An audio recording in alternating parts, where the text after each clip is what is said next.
este ciclo de capacitaciones sobre maquinaria agrícola. Mi nombre es Adriana Godoy, trabajo en el INTA de Salta. Nuevamente con el ingeniero Daniel Fernández vamos a mostrarles, en esta oportunidad vamos a hablar sobre los implementos de labranza. En una primera parte vamos a abordar las generalidades, los tipos de implementos, sus partes, sus principales características.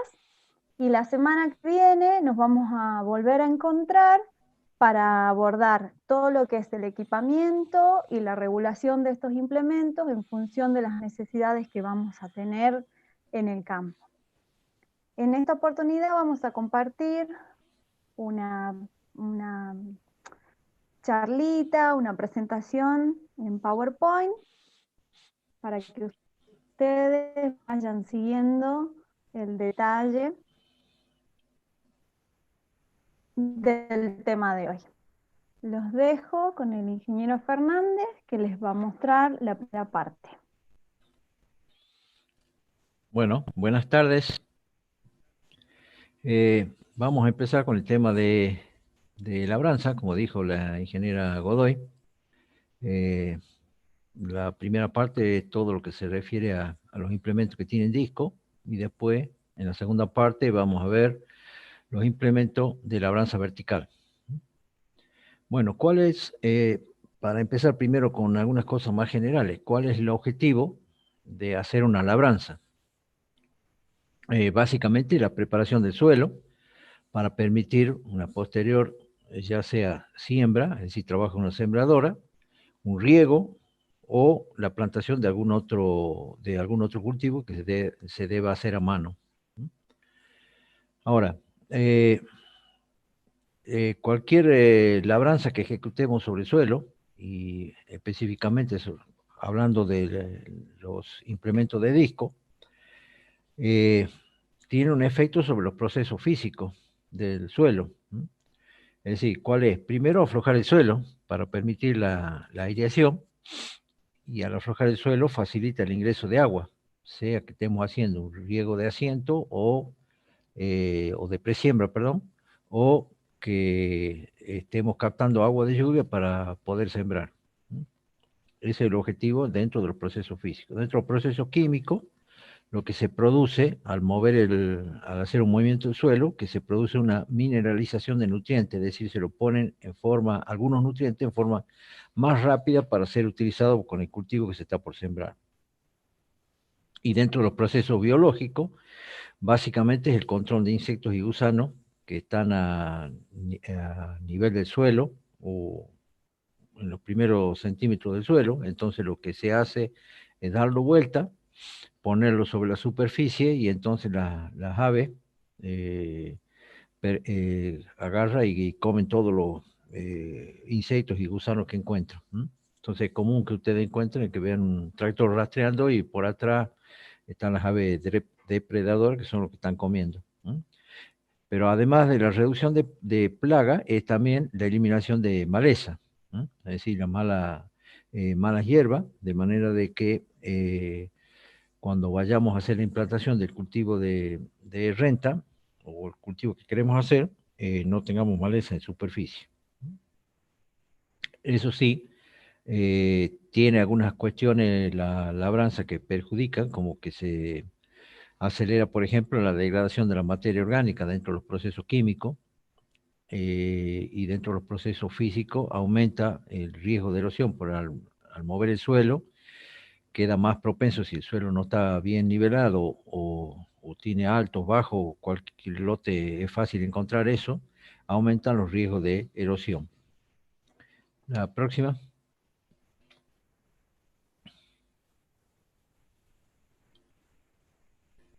Bueno, hay varios factores a considerar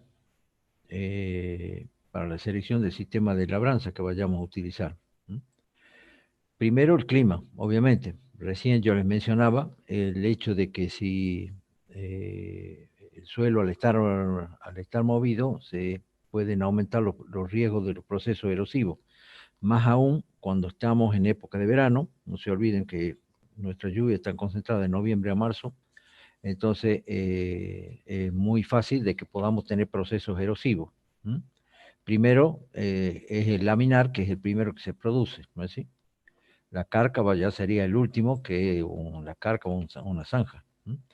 Pero bueno, ante lluvias torrenciales que pueden ocurrir por ahí o suelen ocurrir, podemos tener esos problemas. Entonces, el clima nos está determinando eso. El tipo de suelo también, digamos, si tenemos un suelo pesado, un suelo liviano, desde, puede ir desde lo muy pesado a los arenosos, los implementos tanto de labranza de disco como verticales se pueden usar, pero para determinadas, con determinadas características y para determinadas condiciones que lo vamos a ir viendo. Los cultivos, hay cultivos, normalmente, digamos, los extensivos, prácticamente hoy ya se manejan todo con labranza cero, es decir, no se mueve el suelo.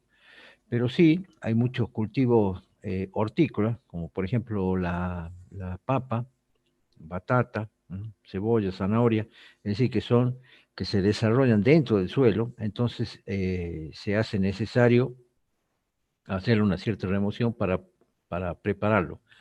A su vez, hay cultivos como la papa también, que aparte de la remoción original, que se hace un bordo, se, se planta en el bordo y de manera de que quede un surco de riego. A su vez también después con un disco, se pasa con un disco levantando todas las papas. Entonces ahí hay movimiento de suelo y se utilizan mucho los discos.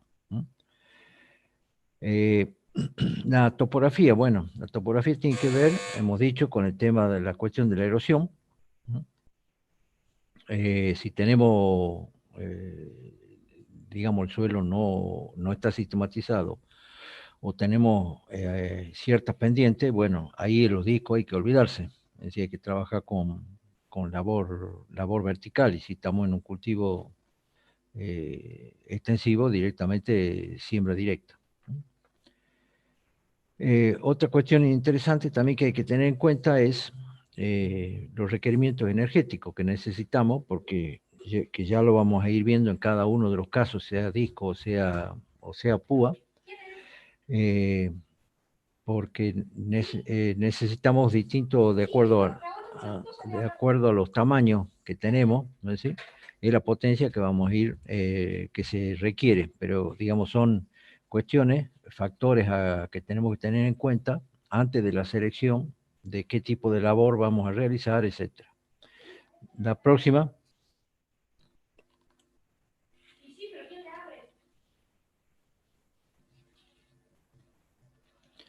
Bueno, las labranzas, de acuerdo a la intensidad del laboreo, bueno, tenemos tres tipos de labranza. Labranza convencional, que es la que hoy ya el arado de disco ya no se usa más, ya se dejó de usar, pero sí se pueden utilizar rastra semipesado pesada y después rastra liviana. La convencional lo que se hace es hacer un corte del suelo en los primeros 15 o 20 centímetros. Después vienen las labranzas de conservación, es decir, en la primera, en la convencional, perdón, se hace un corte y lo que se hace es se invierte de tierra, se está moviendo. Ya en la de conservación se hace un mínimo de pasada, o se trata de hacer un mínimo de pasada, y se opta mucho por la labranza vertical, tal cual ven la foto ustedes ahí de este tractor que está pasando un cincel. Y la labranza cero, en donde ya no hay, directamente no se laborea, es decir, que es la labranza cero, es lo que se aplica hoy como siembra directa, en donde se manejan el barbecho con herbicida y el único corte que se produce es la cuchilla, recuerden la clase anterior, cuando estábamos viendo la cuchilla, la famosa turbo o raviolera que le habíamos dicho, que era para hacer simplemente un corte del rastrojo de manera de poder depositar la semilla en el fondo del surco. Después las labores también pueden ser de superficiales, cuando estamos, nos referimos cuando estamos por hacer una plantación, que era lo que le decía, se mueven a lo sumo los primeros 15 o 20 centímetros. Y la labor profunda, en donde ya se necesita aflojar suelo más abajo porque puede haber una capa compactada y no permite que el agua baje convenientemente, las raíces no se desarrollan, etc. Entonces, en ese caso, tenemos que hacer una labor profunda. La próxima.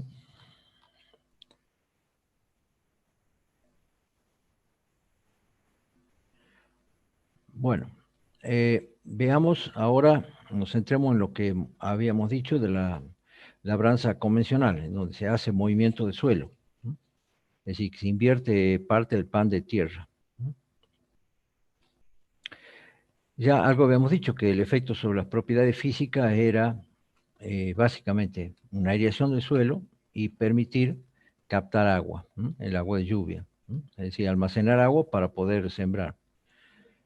Pero lo que nos hace es reducir las coberturas y tenemos problemas con la erosión del suelo, ¿no?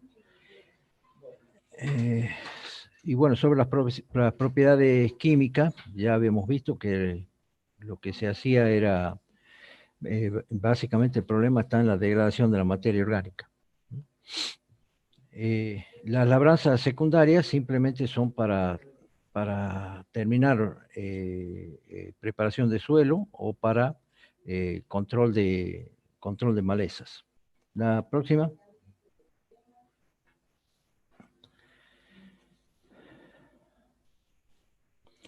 Bueno, veamos acá.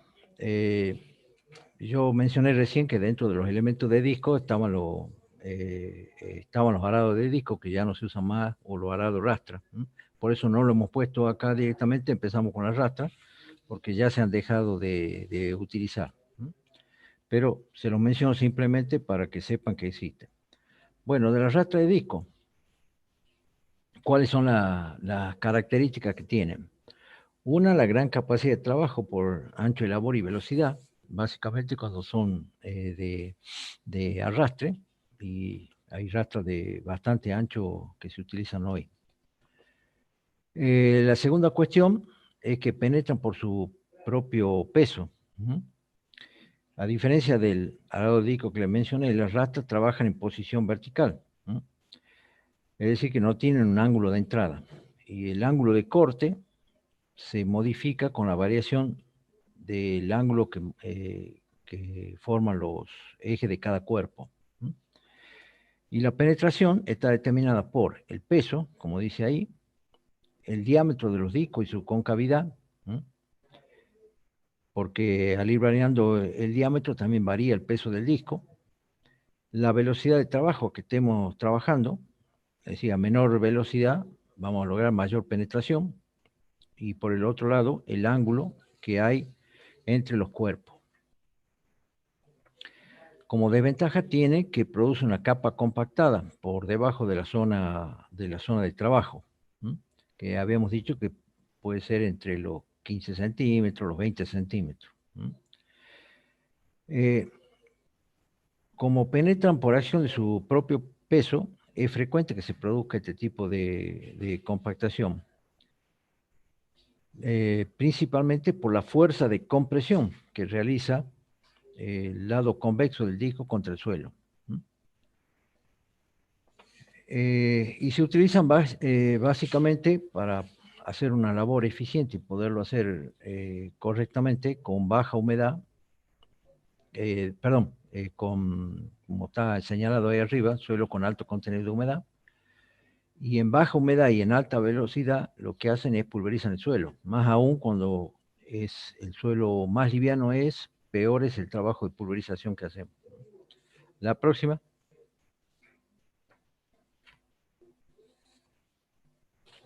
Bueno, ahora empezamos a ver los tipos de rastras que existen, que son varias. Esta es la más sencilla, ya prácticamente que casi que no se usa, es la de acción simple o rastra en B, que se le llama también. Ustedes ven que tienen dos cuerpos de disco formando una B, abierto. Esto procesa el suelo en una sola pasada. Son dos cuerpos opuestos con una B abierta que se puede abrir o cerrar un poco más la B, y los discos están opuestos por los lados convexos. Fíjense en ustedes, la convexidad del disco están opuestos de esa manera los dos cuerpos. Tiene un diseño simple, pero el problema es que queda una pequeña franja de tierra sin trabajar entre medio de los dos cuerpos. que lo que se podría llegar a solucionar poniendo una reja en el centro de manera de que no ocurra eso. En este caso, esta es una portante, porque está para el enganche de 3 puntos. Estas ya prácticamente se han dejado de utilizar, como les dije. La próxima.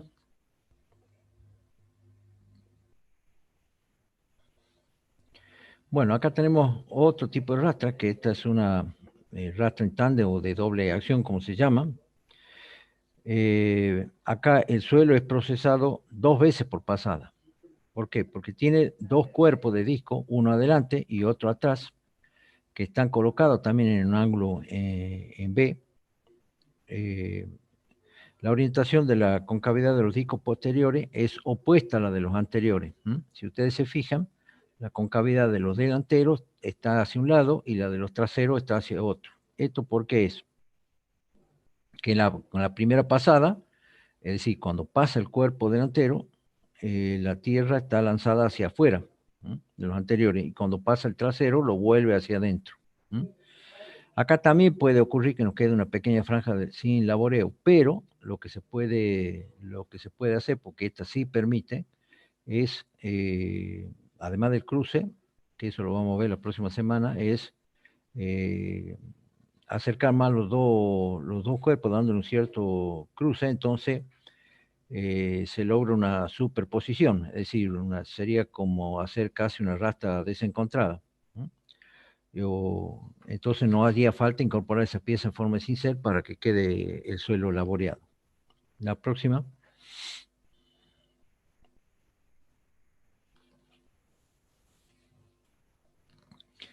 Bueno, acá tenemos el tercer tipo de rastra, que sería la rastra de tipo excéntrica. Estos tienen 2 cuerpos ubicados uno detrás del otro, formando ya una B, digamos, abierto, normalmente hacia la derecha. El cuerpo frontal mueve el suelo hacia la derecha y el de atrás lo mueve hacia la izquierda, hacia la forma opuesta. Entonces la primera pasada hace el movimiento hacia un lado y el segundo cuerpo lo vuelve al suelo hacia el otro lado, haciendo el movimiento inverso. Ahí, digamos, en esto trabajan exactamente igual que las de doble acción que vimos antes, es decir, esa es la manera en que hacen la preparación del suelo y trabajo. Debido a la fuerza del suelo sobre los cuerpos y el punto de enganche y la línea de tiro, estas están desplazadas, la línea de tiro, perdón, está un poco desplazada hacia la izquierda de la rastra, como se ve ahí en la fotografía. La próxima.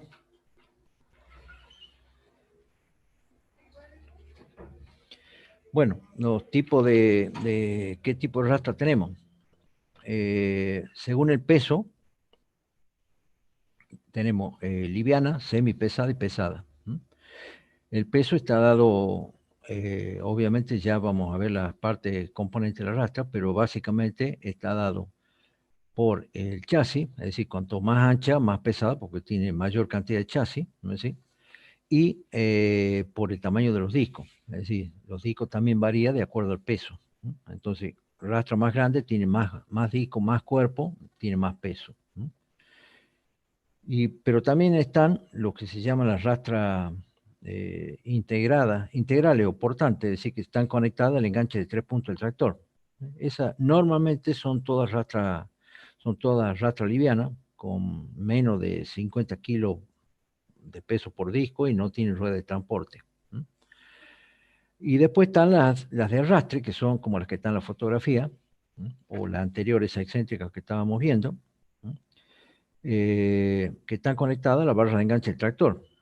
Estas en general son ya de rastra de semipesada a pesada, que tienen rueda de transporte, que están accionadas por el cilindro hidráulico, que es lo que, digamos, de control remoto, para obtener el levante y la bajada del rastra y darle la profundidad que nosotros deseamos de acuerdo a la labor que tenemos por realizar. La próxima.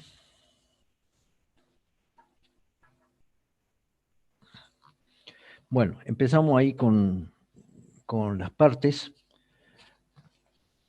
Ahí tenemos el chasis o bastidor, era lo que yo le decía. El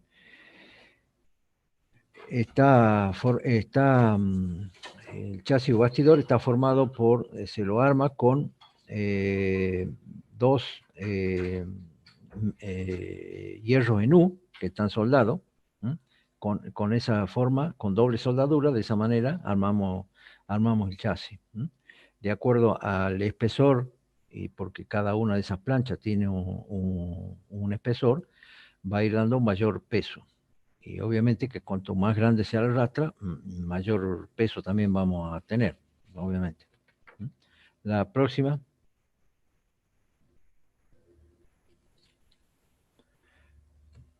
Bueno, la otra de las partes de la rastra son los discos.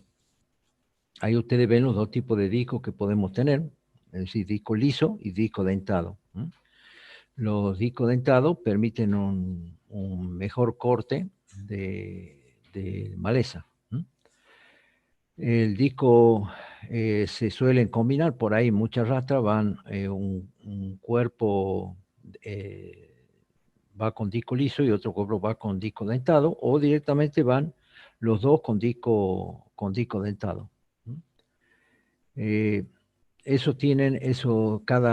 Cada disco está montado sobre un paquete que tiene un eje, y entre disco y disco están los separadores. La próxima.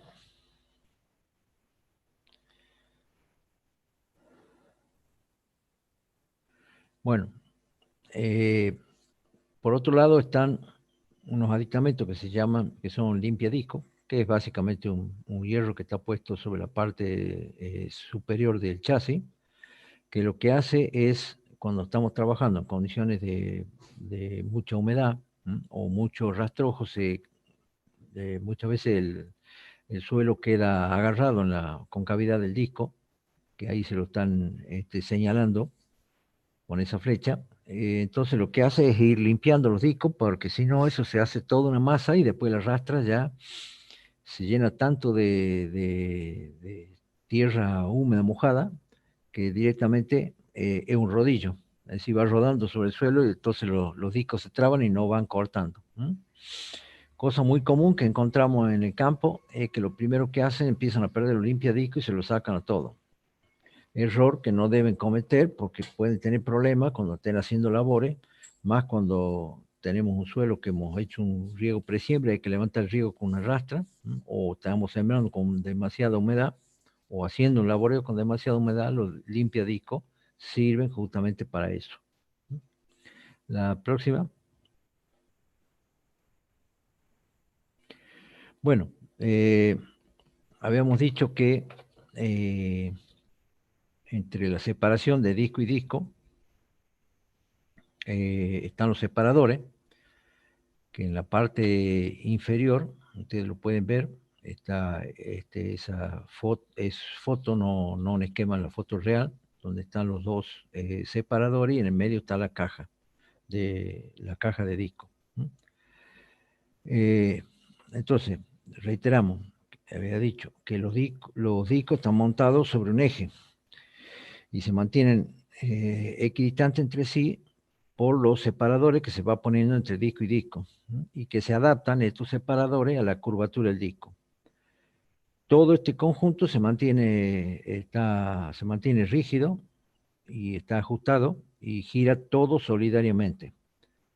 El espaciamiento de disco varía entre las 6 y las 10 pulgadas normalmente, dependiendo del grado de refinamiento del suelo, y también para evitar que se atoren, que haya atorada. Por eso también ayuda el limpiadisco que hablaba antes. En dos puntos del eje, donde están montados todos los discos,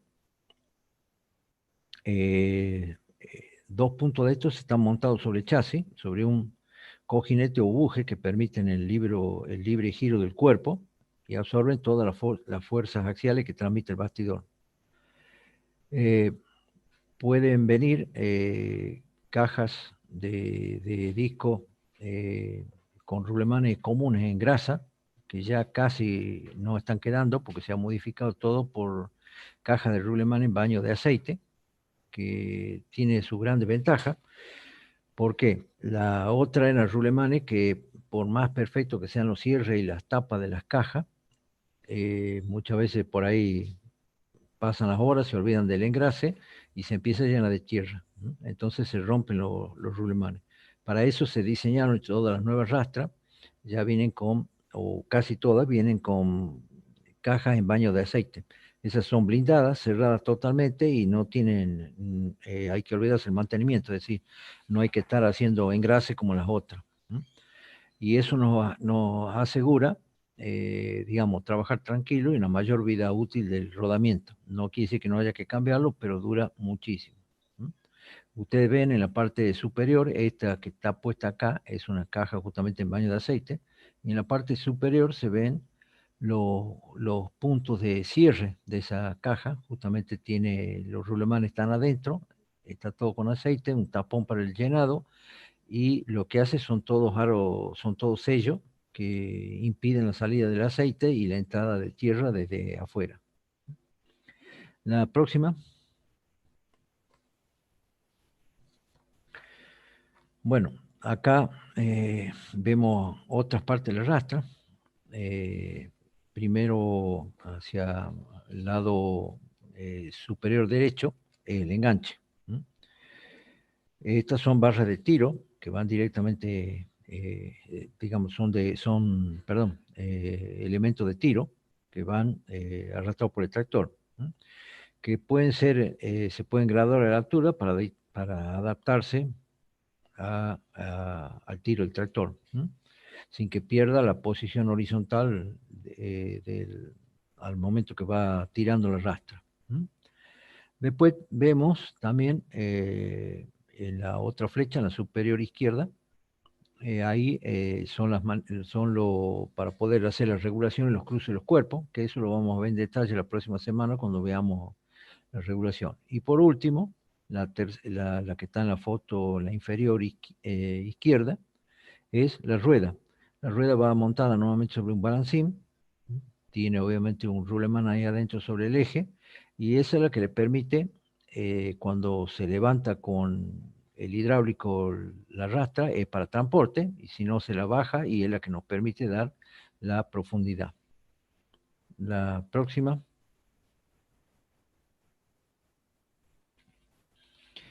Bueno, veamos un poquito, que esto es muy importante, el tema del peso de los discos, y en función de eso, del peso de los discos, también está esto muy directamente relacionado con la penetración que va a tener la rastra y los HP que necesitamos en el tractor. Hay como condición general, ponemos dos situaciones, un suelo pesado, un suelo liviano.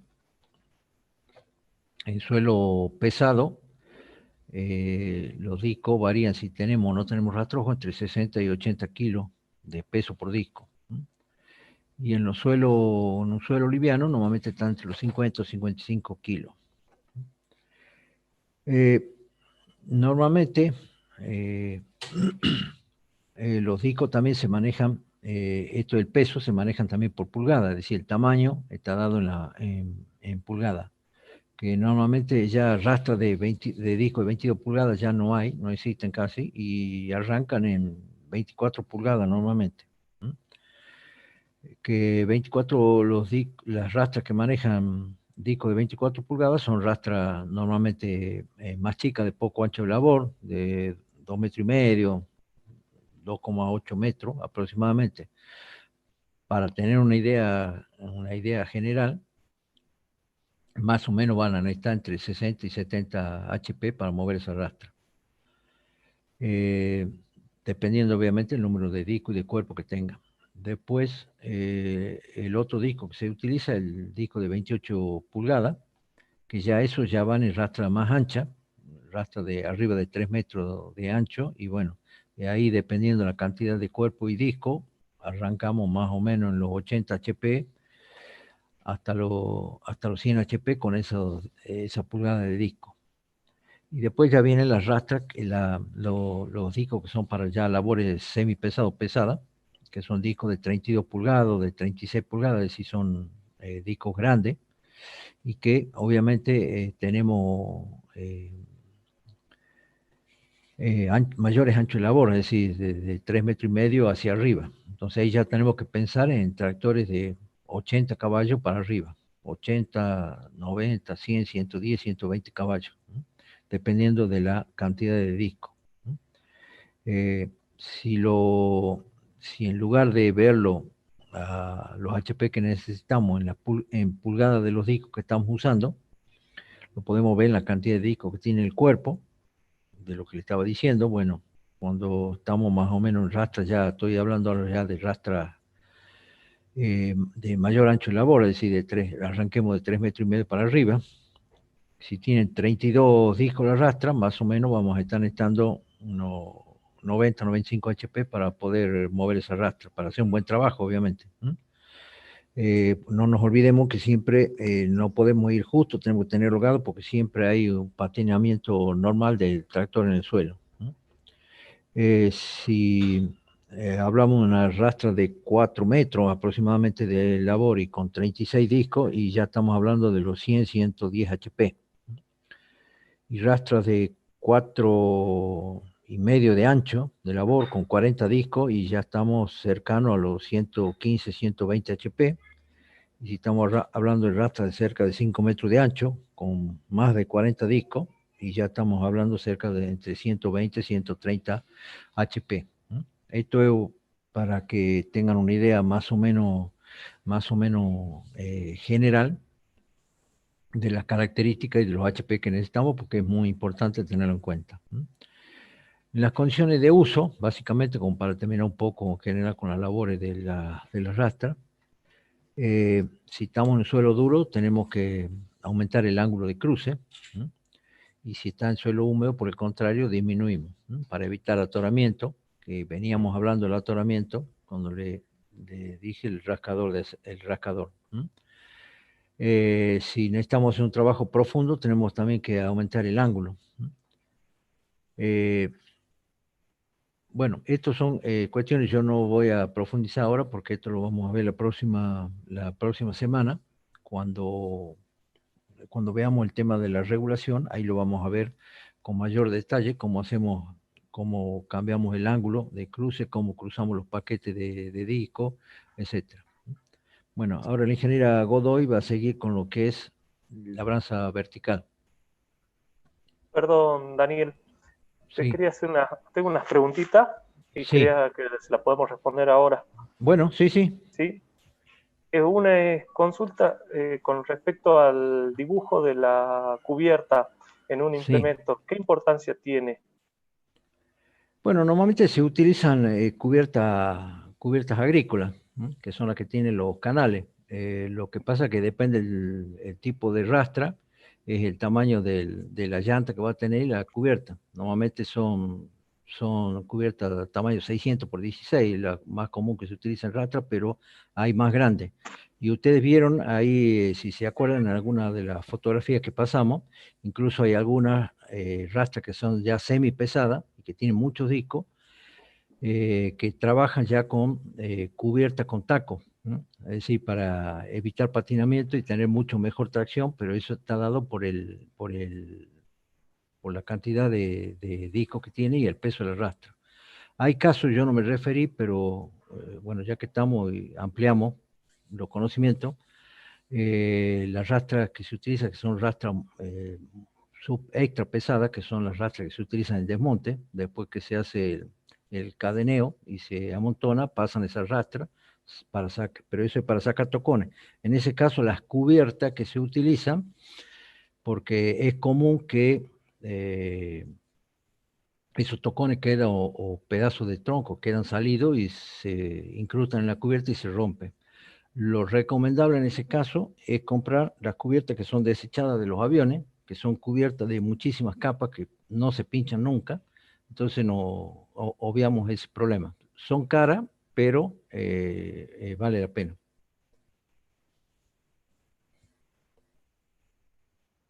¿Hay alguna otra pregunta? Perfecto. Sí, Sí, la otra es con respecto a los HP del tractor. sí. Depende de cómo está el de pesado el suelo.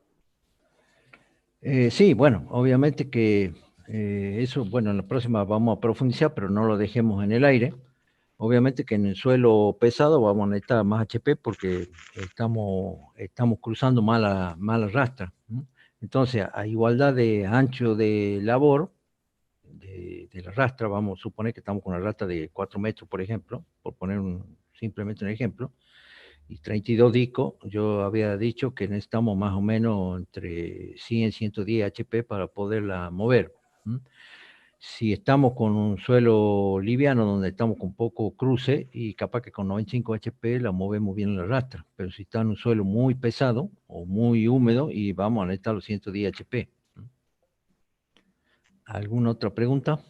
Nada más, podemos seguir Bueno, con Adrián ahora. perfecto. Gracias. Muchas gracias a vos, Daniel.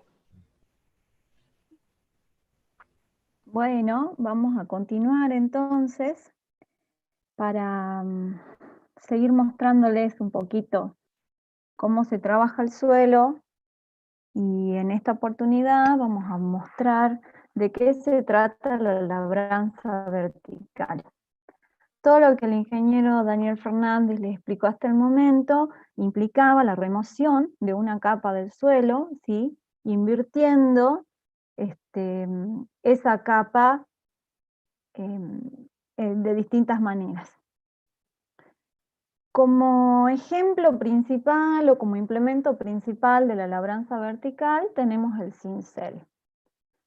¿Cuál es el rol de este implemento? Justamente hacer un trabajo de rotura del suelo en sentido vertical, ¿sí? Es decir, que aprovechando, como se ve acá resaltado en este dibujo con estrella, el suelo cuando tiene bajo contenido de humedad, es un suelo con tendencia a quebrarse, un suelo más frágil, que se puede trabajar utilizando este tipo de implementos, ¿sí?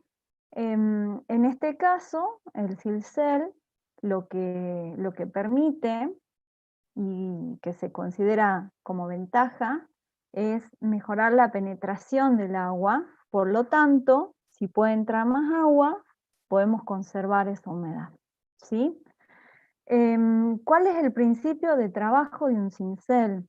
Cada uno de los arcos, que ya lo vamos a ver en otras diapositivas, van generando justamente la fractura en sentido vertical del suelo y van formando distintas grietas que se van comunicando y van trabajando a nivel de la porosidad del suelo, o sea, de la estructura que tiene el suelo. Como ventaja 2, en esta diapositiva decimos que elimina el pie de arado. ¿Qué es el pie de arado? Justamente lo que el ingeniero explicaba hace rato, una capa por debajo de la superficie, a unos 15, 20 centímetros, que se produce por el trabajo de implementos que trabajan por su propio peso. O sea, una capa de suelo que tiene una mayor densidad, ¿sí? Que está compactada. Ese es el pie de arado.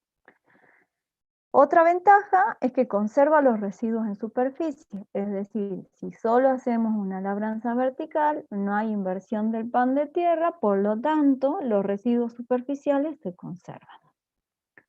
Como dijimos, no invierte el suelo. Otra cuestión es que no produce desniveles, y cuando hablamos de una mejora en la estructura del suelo, justamente hacemos referencia a lo que yo les comentaba recién de incrementar fracturas que favorecen, ¿sí?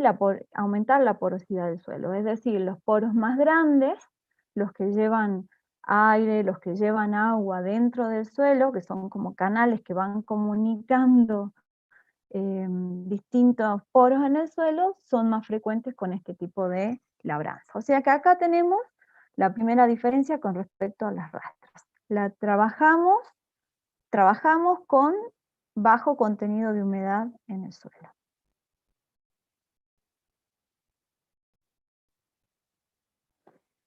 En esta diapositiva podemos ver cuáles son las partes que tiene un cincel típico, ¿sí? El chasis o bastidor, que es, tiene las mismas características que había comentado el ingeniero Fernández. Un cilindro hidráulico, que es el actuador, digamos, el encargado de hacer que las ruedas se pongan en posición de transporte o en posición de trabajo, ¿sí? Cuando el eje que porta las ruedas está arriba, tenemos posición de transporte. Cuando el eje desciende, las ruedas se ponen a la altura, ¿sí?, necesaria para poder trabajar. Ya lo vamos a ver en otras diapositivas. El cuerpo activo de este implemento es el arco, que es el encargado de portar la púa o reja en el extremo. Los cinceles más utilizados en la actualidad son los cinceles de arco flexible, es decir, que cada uno de estos arcos está conformado por un material que tiene cierta flexibilidad y que al ser introducidos en el suelo, cuando el tractor avanza, son sometidos a un movimiento de vibración, lo cual va generando la fractura vertical del suelo.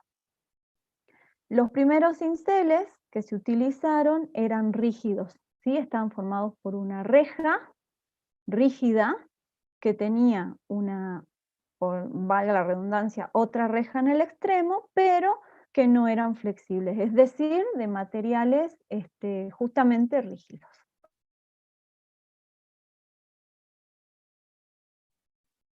¿Cómo se disponen los cuerpos activos en el bastidor?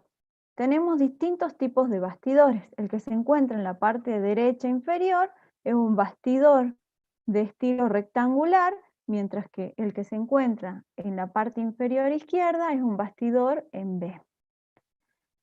Arriba podemos ver cómo sería el trabajo de una reja o una púa en el extremo de cada uno de los arcos. Este es un diagrama frontal que muestra cómo sería el área de trabajo. Si bien es cierto, la reja trabaja en este sentido vertical, la rotura del suelo no solo se produce, digamos, en su área, sino que tiene un efecto, ¿sí?, en un área triangular, más o menos de unos 45 grados.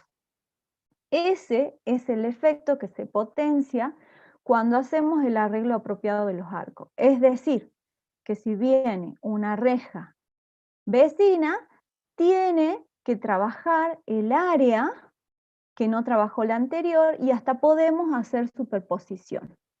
Eso tiene que ver con cuál es el trabajo que nosotros estamos buscando. Los cinceles se utilizan para labranza primaria, dentro de la clasificación que había explicado el ingeniero Fernández, pero también se utilizan para descompactar suelos compactados, con lo cual, en función del trabajo que necesitamos, podemos acercar o alejar los arcos dentro del bastidor. ¿Cómo están portados estos arcos en el bastidor? A través de planchuelas y bulones roscados. También puede haber una serie de pernos, pero son desmontables, ¿sí? Se pueden correr sobre el bastidor o chasis. ¿Cuáles son las características principales de cada uno de estos arcos? Se tiene en cuenta la longitud del arco, el radio que forma el arco entre su inserción al bastidor, al chasis portante, y digamos donde se forma la curvatura, y la profundidad del trabajo, ¿sí? O sea que son tres características que distinguen a los arcos entre sí. La primera figura, la de arriba, muestra la clasificación fundamental de arcos, ¿sí? De radio 1, de radio 2 y de radio 3. De radio 1 y de radio 3 son los arcos más utilizados en el mercado. En las imágenes que pueden ver en la parte inferior derecha de la diapositiva hay distintas variantes, ¿sí? Todos estos valores están en milímetros, o sea, acá decimos, tiene una profundidad de 52 milímetros, o sea, 52 centímetros. La distancia entre el extremo del arco y su inserción en el bastidor es de 445 milímetros, o sea, 44 centímetros. Esa es la manera de leer cómo son las dimensiones del arco, ¿sí? El espesor, en este caso, es de 1 milímetro y el ancho es de 1 pulgada y el ancho es de 2. Acá tenemos otros tipos y fíjense que acá tenemos un ancho de arco un poquito más grande. En función de cada una de estas características es que vamos a necesitar determinados requerimientos de potencia. Fíjense que hay distintas marcas y cada marca recomienda cuál es el arco que necesita en función del bastidor diseñado. Un factor importante dentro de cómo debe actuar el cincel es el ángulo de ataque. Dentro de este cuerpo activo, que decíamos es el arco, en este caso un arco flexible, tenemos en el extremo la reja o púa. Ese ángulo tiene que ser al menos de 20 grados, ¿sí? El ángulo al que trabaja esa púa, tiene que ser al menos de ese valor, para que tengamos un trabajo eficiente. ¿Cómo se conforma este ángulo? Es un cálculo entre la línea horizontal del suelo, ¿sí? Y una proyección, ¿sí? De dónde va insertada la reja en el arco. Donde van los tornillos que ajustan la reja en el arco, formaría esta línea, ¿sí?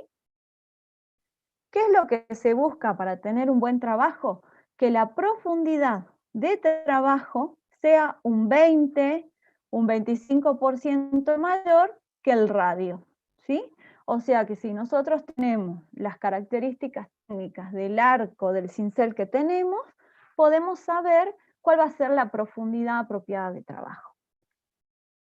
Acá, en la parte inferior derecha, podemos ver distintos tipos de rejas, ¿sí? La reja común o convencional, que es simplemente una reja recta. Esta reja es reversible, o sea que la podemos usar de un lado y del otro, y tiene los extremos reforzados. Después tenemos las rejas conocidas como pie de pato, que lo que hacen es aumentar las dimensiones del triángulo que yo les mostré en un diagrama de, digamos, del trabajo que hace la reja. ¿Cómo se clasifican los diferentes cinceles utilizados en el campo? Por el sistema de enganche y por la protección que tiene el arco, o sea, el cuerpo activo. Igual que con la rastra, tenemos cinceles de arrastre y cinceles de 3 puntos, ¿sí? Los cinceles de 3 puntos son cinceles que son portantes, que tienen menor peso y que pueden ser sostenidos y regulados solo a través de los 3 puntos del tractor. Si hablamos de la protección del arco, tenemos por un lado los fijos, que son los menos recomendables, pero que todavía podemos encontrar en el campo, y con SAFE. ¿Qué significa el SAFE? Que tiene un sistema de protección, el cuerpo activo. Ese sistema de protección lo que va a hacer es, cuando el cuerpo activo se encuentre con algún factor que aumente la resistencia a la fuerza que tiene que ejercer en el suelo, va a ceder.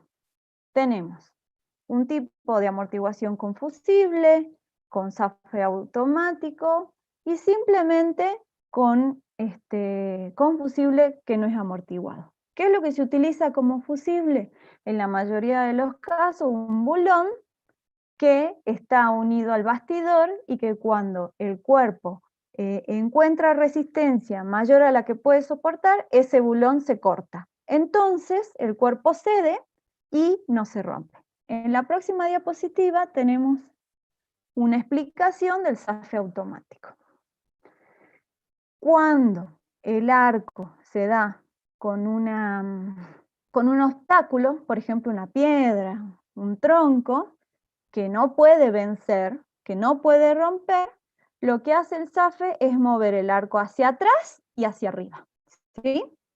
Este es un ejemplo de cincel con SAFE automático donde también actúa un resorte. Si se fijan, acá lo tenemos en la foto, ¿sí? El resorte cumple doble función. Aparte de favorecer esta función de SAFE o de proteger el cuerpo activo, también colabora con la presión de trabajo, ¿sí? Entonces, acá lo que podemos ver es cómo está diseñado este sistema para que no se rompa el cuerpo y ceda frente a un obstáculo de mayor resistencia. Acá vemos un cincel de 3 puntos. Fíjense que acá tiene el triángulo que va, digamos, montado en los 3 puntos. Y en este caso, después lo vamos a ver la semana que viene, es justamente los 3 puntos son los que le dan la profundidad de trabajo y la alineación con respecto al tractor. Acá tenemos dos ejemplos de cinceles de arrastre. En esta foto, ubicada en la parte inferior derecha, lo vemos trabajando. En este caso es un cincel de 9 arcos que tienen los resortes, fíjense que son resortes bastante robustos, que favorecen, por un lado, a que el cincel tenga la presión adecuada en cada uno de sus cuerpos y también favorece el sistema de SAFE. O sea, actúa también con este mecanismo de liberación del cuerpo frente a un obstáculo. Este es un cincel bastante robusto. Fíjense que hay 2 arcos, ¿sí?, flexibles, con lo cual el trabajo es bien interesante, trabaja bastante profundidad. Cada uno de estos arcos tiene un requerimiento de potencia de alrededor de 10 HP, con lo cual necesitamos, si estamos hablando de 9 cuerpos, 90 HP de base y un resto, como decía el ingeniero Fernández, para los casos de patinamiento. Es decir, que siempre el tractor va a necesitar un resto de HP para poder trabajar con estos implementos que son de labranza primaria. Acá se puede ver también el cilindro actuador, ¿sí?, que está vinculado al tractor a través de las mangueras, al remoto, digamos, al control remoto del sistema hidráulico del tractor, y que es el encargado de poner las ruedas en posición de trabajo, ¿sí? Acá tenemos las ruedas en posición de trabajo, y en la foto superior, donde vemos el cincel amarillo, vemos las ruedas en posición de transporte, ¿sí? Acá el cilindro puede observarse cómo actúa sobre el eje portante de las ruedas. En este caso, este cincel tiene un aditamento posterior que cumple la función de ir uniformando el suelo, la superficie del suelo, para después poder pasar un rolo que lo que favorece justamente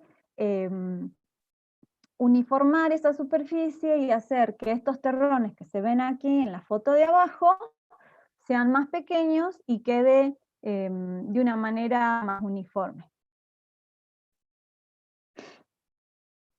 La operación del cincel, como les dije, está basada en la profundidad de trabajo, en la velocidad de trabajo que elegimos y en la potencia requerida.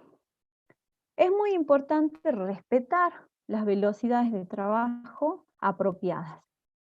Al igual que en lo que explicó el ingeniero con respecto a las rastras, en este caso tenemos que usar velocidades bajas, porque estamos trabajando con suelos con bajo contenido de humedad, donde los requerimientos de potencia son grandes. Las velocidades apropiadas es no superar los 4 o 5 kilómetros por hora. Obviamente que eso es una regulación que está en función de las condiciones del suelo en el momento en que hagamos la labor. Y también tiene que ver el arreglo en el bastidor de los distintos cuerpos y cuál es el destino, ¿sí?, de la labor. Si estamos hablando de labranza o si estamos trabajando para favorecer una descompactación.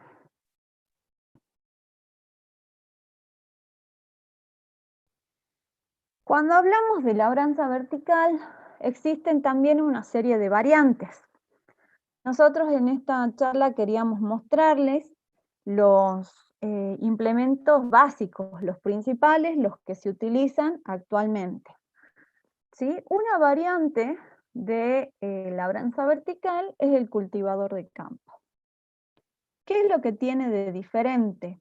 El diseño de cada uno de los cuerpos activos. Fíjense que es un diseño mucho menos robusto, que tiene otra forma, que tiene una curvatura superior, y que esto lo que le confiere al implemento es la capacidad de vibrar.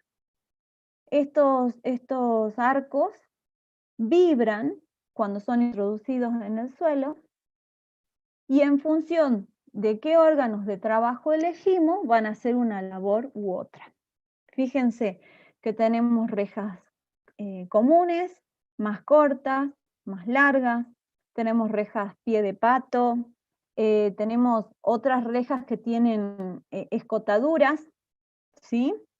Cada una de estas rejas va a ir generando un patrón de corte distinto, ¿sí? Y estos dibujos que aumentan, digamos, el área de trabajo de la reja original, lo que hacen es generar un patrón de corte un poco más grande que el que genera la reja simple. Fíjense que los cuerpos activos son cuerpos curvos, el material con el que están diseñados también es un material flexible, y estos implementos no están diseñados para trabajar a las profundidades que trabaja un cincel. Un cincel trabaja por encima de los 15 a 20 centímetros de profundidad, mientras que el cultivador de campo trabaja en superficies inferiores, en profundidades inferiores, perdón. Otra variante es el vibrocultivador. Fíjense que en este caso, los cuerpos activos tienen otro diseño, tienen otro ancho. Al final, siempre en la parte, digamos, en el extremo, siempre tienen la posibilidad de aditar distintas rejas. Eso lo vamos a hacer en función de cuál sea nuestro trabajo, qué es lo que estamos necesitando. Se pueden utilizar, por ejemplo, para el control mecánico de malezas, se pueden utilizar para cuando tenemos un encostramiento, ¿sí?, en la superficie. Suele ocurrir a veces en suelos arcillosos que se generan encostramientos superficiales, ¿sí? O sea, que tenemos distintas aplicaciones y distintas variables.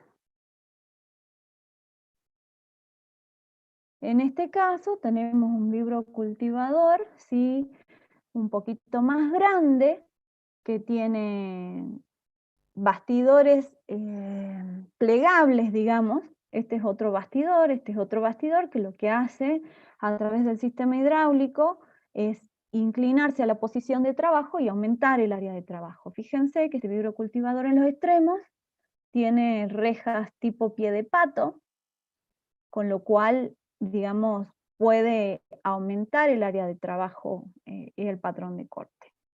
Y en este dibujo de la derecha pueden ver la profundidad de trabajo, ¿sí? Estamos hablando de no más de 10 centímetros de profundidad. Con esto terminamos la primera parte. Queríamos darles un pantallazo general de lo que nosotros consideramos es lo que más se utiliza para la labranza. Y no sé, Raúl, si tenemos alguna consulta con respecto a la labranza vertical. Sí. Estamos, bueno, a disposición. Sí. Hola, Adri. ¿Es aconsejable el uso de estos tipos de implementos para labranza del suelo o es mejor utilizar equipo de sembradora directa en cuanto a la compactación del suelo?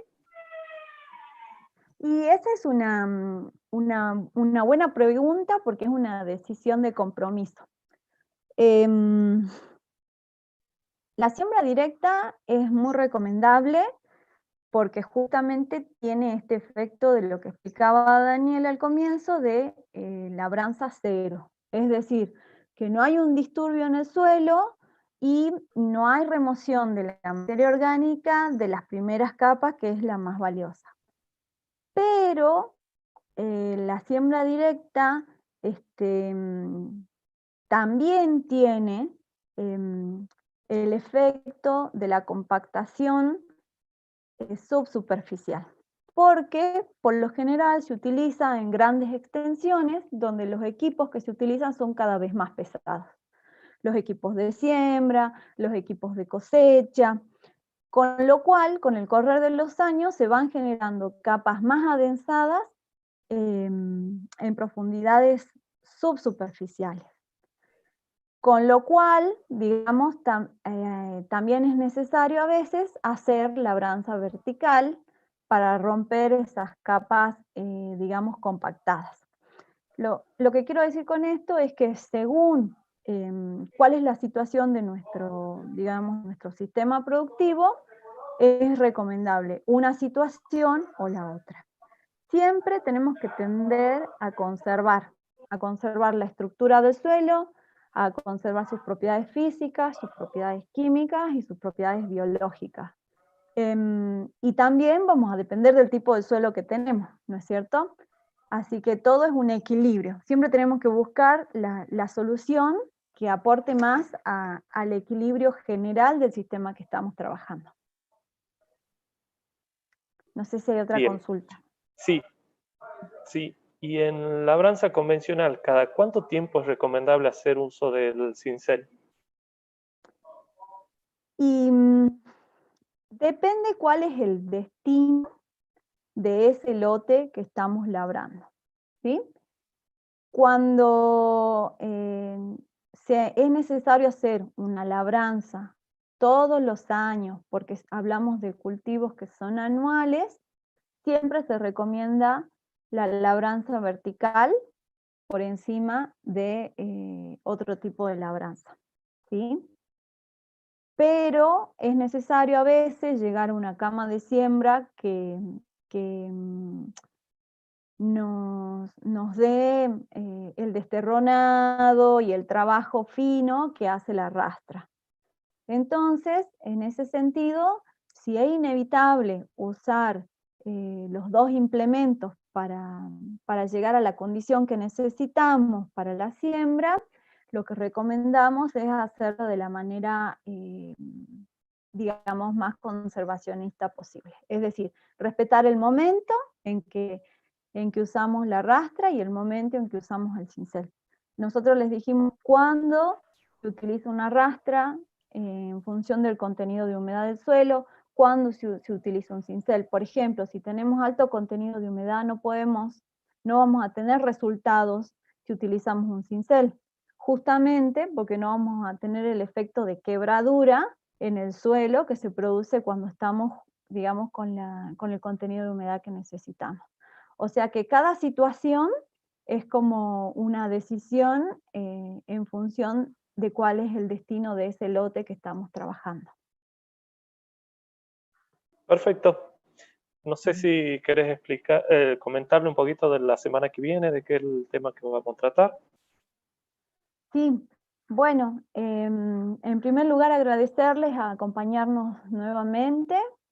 Nosotros la semana próxima vamos a explayarnos un poquito en los implementos de labranza, en cómo calibrarlos, en cómo regularlos, en cómo buscar el equipamiento apropiado en función de las condiciones que tengamos. Así que, digamos, vamos a seguir con esta temática y si por ahí se quedaron con algún tema dando vuelta, los vemos la semana que viene.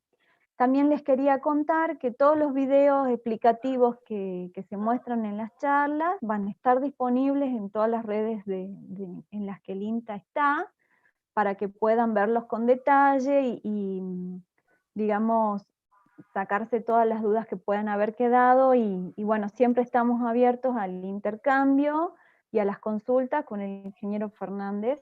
Les dejamos todos nuestros datos en la última diapositiva. Así que muchas gracias.